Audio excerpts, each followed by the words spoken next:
Berhenti. Jika tekanan darah Anda tinggi tapi Anda masih ketagih minum kopi setiap hari, Anda bukan sedang menyegarkan badan. Anda sebenarnya sedang menghantar notis maut kepada jantung Anda sendiri.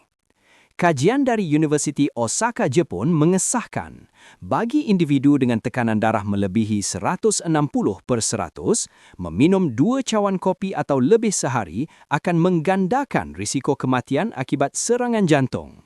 Jika Anda tidak boleh hidup tanpa kafein, tukarlah kepada teh hijau. Kafeinnya hanya separuh dan ia dilengkapi dengan polifenol untuk perlindungan jantung. Satu lagi perkara penting, jangan minum kopi sejurus selepas bangun tidur.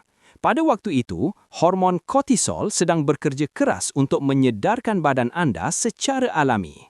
Memaksa kafein masuk hanya akan membuatkan Anda rasa lebih letih menjelang tengah hari. Tunggu sehingga pukul 10 pagi. Itu baru tonik minda yang berkesan. Mahu bakar lemak? Minum kopi hitam sejam sebelum bersenam.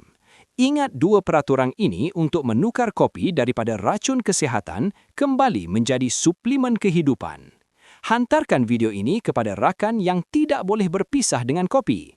Ikuti saya. Jom rungkai formula kehidupan.